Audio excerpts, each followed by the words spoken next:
नमस्ते, आप सभी का स्वागत है चैनल रूपा मुखर्जी में। अगर आप WBSSC SLST के असिस्टेंट टीचर बनने के लिए इंटरव्यू की प्रिपरेशन कर रहे हैं, तो आज ये वीडियो आपके लिए बहुत ही महत्वपूर्ण है, क्योंकि सबसे बड़ा सवाल है हिस्ट्री डेमो क्लास के लिए कौन सा टॉपिक चुने और कैसे एक परफेक्ट डेमो दे जिससे सिलेक्शन के चांस बढ़ जाए। आज मैं आपको बिल्कुल क्लियर तरीके से बताऊंगी। सबसे पहले बेस्ड डेमो टॉपिक्स, उसके बाद प्रेजेंटेशन कैसे करें और पैनल को इम्प्रेस कैसे करें। तो वीडियो को पूरा ज़रूर देखें। सबसे पहले ये समझना ज़रूरी है कि डेमो क्लास क्यों लिया जाता है। पैनल ये देखता है कि आपका सब्जेक्ट नॉलेज कैसा है, आपका टीचिंग स्टाइल कैसा है, आप स्टूडेंट्स को एंगेज कर पा रहे हैं या नहीं, आपका कॉन्फिडेंस लेवल।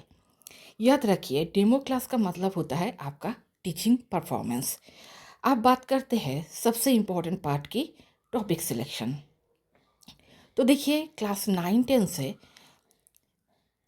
इतिहास को अगर हम तीनों पर्याय में इसका विभाग करते हैं, यानी प्राचीन युग, मध्य युग और आधुनिक युग, इसके साथ साथ आता है यूरोपियन हिस्ट्री, यानी इन चारों पर्याय से अगर आप दो दो करके, यानी हर एक चैप्टर से दो दो करके टॉपिक तैयार करते हैं, तो आपका बहुत चांस है कि आप डेमो में अपना पसंद का कोई टॉपिक डेमो के तौर पे उन लोगों के सामने दिखा सकते हैं। नहीं तो ऐसा हो सकता है कि सभी लोग फ्रेंच रेवोल्यूशन यानी फ़रासी विप्लव को करके जाए और पहले 2-3 जनों को तो ठीक है, उन लोगों ने सुन लिया, उसके बाद से हर एक का फ्रेंच रेवोल्यूशन ऐसे ही मतलब कह दिया जाए कि नहीं नहीं, हमें फ्रेंच रेवोल्यूशन नहीं सुनना है, आप कुछ और सुनाइए। तो सबसे पहले जो आता है वो है फ्रेंच रेवोल्यूशन। बहुत ही कॉमन टॉपिक है, अगर आप कर रहे हैं तो इसके साथ 3-4 और टॉपिक जोड़ ले। उसके बाद आता है माफ कीजिएगा, 1857 का विद्रोह। तीसरा इम्पॉर्टेंट टॉपिक है सिंधु सभ्यता। उसके बाद मुगल प्रशासन, यानी मध्य युग से आपको 2 से 3 टॉपिक तो बिल्कुल ही कवर करना चाहिए। भारत का राष्ट्रीय आंदोलन। देखिए, ये राष्ट्रीय आंदोलन जो होता है, एक तो आप सारे आंदोलनों को एक साथ कर सकते हैं, दूसरा है कि असहयोग आंदोलन, non cooperation movement, quit India movement, separate से गांधी जी, अलग से नेताजी सुभाष चंद्र बोस, ऐसे करके भी आप टॉपिक का तैयारी कर सकते हैं। अगर आप वियना कांग्रेस करना चाहते हैं तो वियना कांग्रेस भी कर सकते हैं, चैनल में आपको डेमो मिल जाएगा। कुछ लोगों ने पानीपत का डेमो देने के लिए कहा था, तो हमारे चैनल में आपको पानीपत का डेमो भी मिल जाएगा, और फ्रेंच रेवोल्यूशन का डेमो तो ऑलरेडी ही है। और देखिए, जो भी चैप्टर आप एज ए डेमो दे रहे हैं, तो उसके ऊपर आपका पूरा जानकारी होना चाहिए, और हर एक चैप्टर जो भी आप डेमो के लिए चूज़ कर रहे हैं उससे जुड़े सारे के सारे इन्फॉर्मेशन आपके पास होना चाहिए, ताकि बीच में आपको जब रोका जाए, तब आपसे क्वेश्चन किया जाए, तो आप सारे के सारे क्वेश्चन का आंसर सही तरीके से दे पाए। ये बहुत इम्पोर्टेंट है। और देखिए, आप वेस्ट बंगाल में आकर काम करना चाहते हैं, आप वेस्ट बंगाल में काम करना के लिए ही ये एग्ज़ाम दिए हैं, तो आपको एक याद रखना होगा कि यहाँ पर जो पार्टीशन ऑफ बंगाल है, जो कि 1905 में हुआ था, ये टॉपिक बहुत ही ज़्यादा इम्पोर्टेंट है।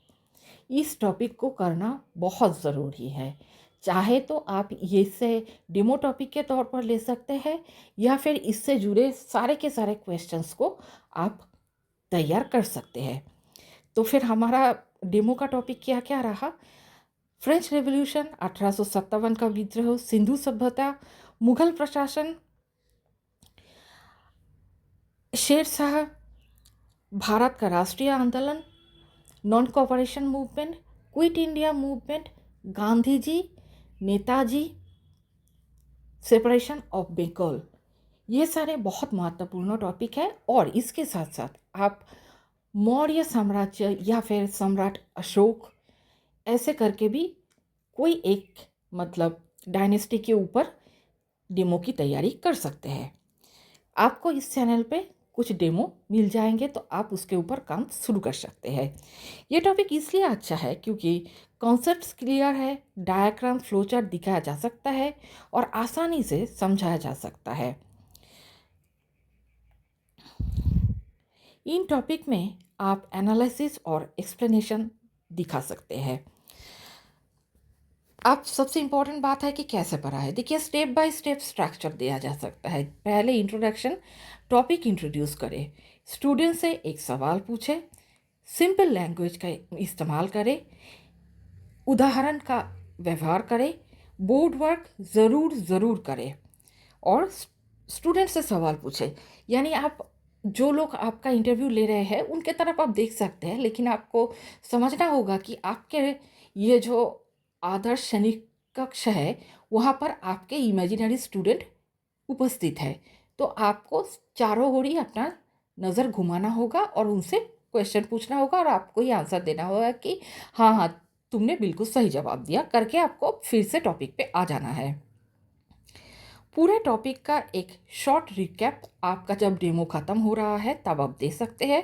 एक दो इम्पोर्टेंट पॉइंट्स को भी आप हाईलाइटेड कर सकते हैं। अब पैनल को इम्प्रेस करने के लिए कुछ टिप्स मैं आप लोगों को दे रही हूँ। सबसे पहले तो आपका वॉइस क्लियर होना चाहिए और आपको कॉन्फिडेंट रखना चाहिए खुद को।